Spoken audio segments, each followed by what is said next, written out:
Dari segi fiqh, dari segi fiqh, masjid ialah al-makan al-mawquf lis-salah, tempat yang telah diwakafkan untuk salat. Jadi tempat yang diwakafkan untuk salat dinamakan dengan masjid, khas untuk salat. Yakni tempat itu telah keluar daripada milik individu kepada diwakafkan kepada kerana Allah, yang sudah tidak menjadi milik sesiapa lagi, melainkan bumi itu tempat, melainkan tempat itu tempat untuk sesiapa saja menunaikan salat, khususnya salat 5 waktu dan salat Jumaat, untuk ditegakkan salat di dalamnya, maka itulah masjid. Kalau kita semayang di satu tempat yang mana dia bagi kita tumpang semayang, tapi kita tak keluar, dia tak wakaf tempat tu hak dia punya, dari segi istilahnya tidak dinamakan masjid.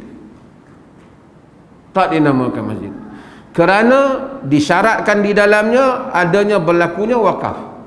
Jadi 3 hal di dalam masjid. Yang pertama, wakaf.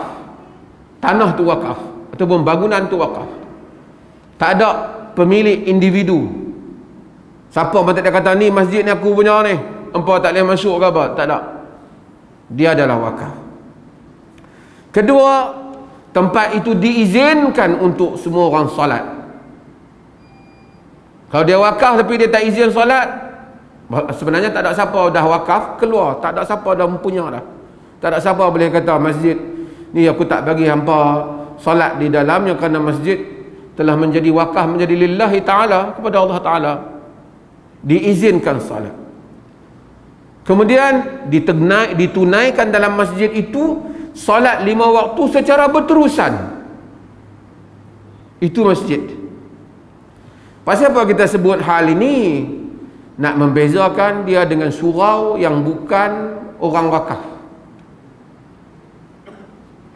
Surau di bangunan pejabat, surau ataupun musalla di pusat membeli belah, tempat tu tak diwakafkan, empunya bangunan tu still masih lagi memiliki bangunan tu, dia boleh ambil bila-bila masa saja, maka dia bukan hukum masjid. Maksudnya masjid ni macam Masjid Alwi ni, masjid ni orang tak ada siapa-siapa kot. Pak Ayah ke siapa, jom kita jual abang masjid ni, tak boleh, bukan milik siapa.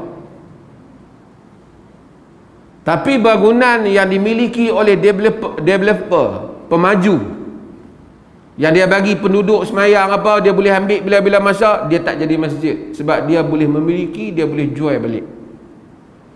Dia tak ada hukum dia pada, maka tidak ada hukum masjid pada itu. Bila dia tidak ada padanya hukum tu, hukum masjid, maksudnya bangunan itu tidak keluar menjadi bangunan yang wakaf khas untuk solat, maka tidak ada tahiyatul masjid di situ. Kita pi semayang di surau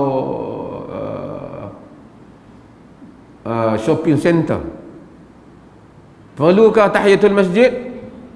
Tak perlu. Perlukah, adakah untuk i'tikaf di situ? Tak ada, tak perlu i'tikaf di situ. Tak perlu i'tikaf di situ. Dan tak ada hukum i'tikaf di situ. I'tikaf hanya untuk masjid. Orang berjunub boleh duduk dalam tu tak? Boleh duduk dalam tu, sebab ia bukan masjid.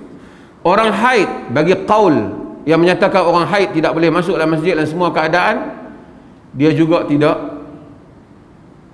dilarang untuk duduk di situ.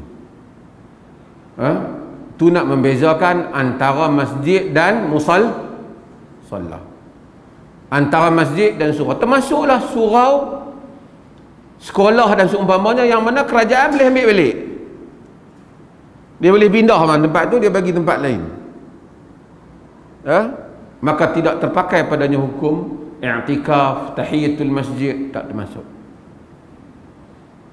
Jadi itu makna masjid.